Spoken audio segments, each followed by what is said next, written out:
I think everybody loves a good deal. Everybody likes to get more than they paid for, don't we? We love it. Somebody puts a little extra on top or gives you a little this or a little that. We love it. But we do have to remember that we should pay a fair wage.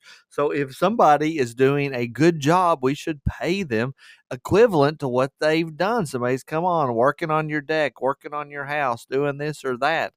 Sometimes we can be really tempted to be like, man, I don't really want to give them what, $20 extra dollars, 50 extra, 100. Well, how much does that cost? We do have to remember that that the laborer is worthy of his wages.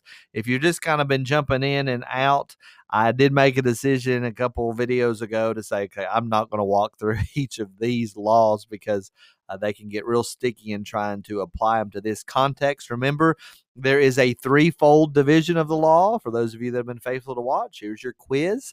There is what's the first one? The moral law, the ceremonial law, and finally did you get it? Judicial law.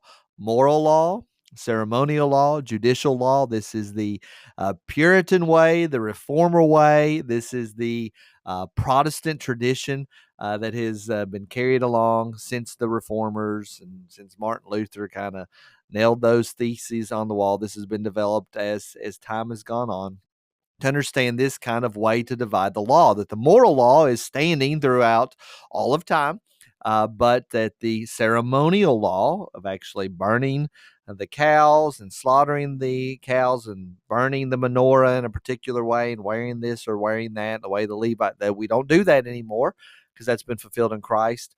And then the judicial law is not fulfilled as well because that was Israel's covenant agreement with God. It was the old covenant. It was the Old Testament, and ancient Israel had to obey those laws in order to keep a good standing with God. We know they did not obey their laws, and hence they were punished. And that's what essentially the whole Old Testament is about. The moral law is in force today, I think, personally, and that Jesus summarized it in love the Lord your God with all your heart, soul, mind, and strength, and love your neighbor as yourself. So this great help to us is to understand, hey, how did the Israelites apply the Ten Commandments to their context? That will help us to apply the Ten Commandments to our own context. So let me give you one, and the Apostle Paul actually uses itself, 25 verse 4. This section is mainly about thou shalt not steal, and making sure that you are paying fair wages and taking care. There are some laws regarding a Levite marriage that would go back to 7. Thou shalt not commit adultery. And there are also sections in here regarding thou shalt not steal. I mentioned that one. So, or also thou shalt not lie. Thou shalt not bear false witness. So, verse 4 says, you shall not muzzle an ox when it is treading out the grain. If this poor ox is working hard to bring you a crop, to bring you some sort of profit, right? You're going to be able to sell that grain, and somebody's going to make bread from it, and somebody's going to pay you for it. If that poor ox is working for you, then you need to take care of the ox. You need to feed it. So don't muzzle the ox. Don't let him not eat the grain that he is working in. Don't cover his mouth. Allow him freedom and allow him to eat and nibble on that grain as he is working.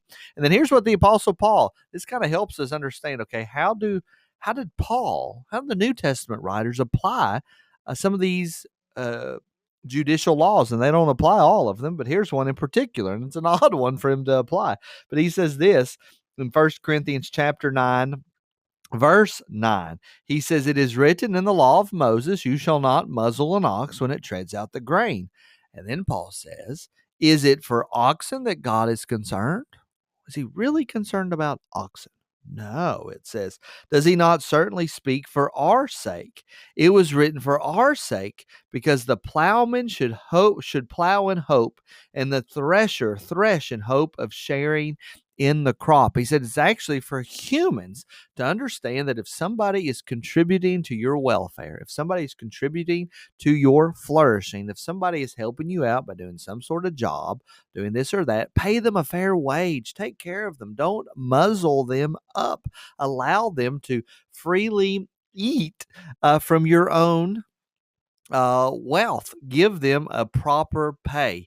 And indeed, that is how societies flourish when we lovingly pay one another what we really, what the worker truly is due. So don't muzzle the ox when it is treading out the grain. Pay good, healthy wages. When we don't do that, we're breaking that. Eighth commandment, thou shalt not steal. So somebody does a good work for you, pay them a good work. Somebody cuts your hair real good, give them an extra tip. Do not muzzle an ox when it's treading out the grain. I pray this has been a blessing to you, and I'll see you in the next video.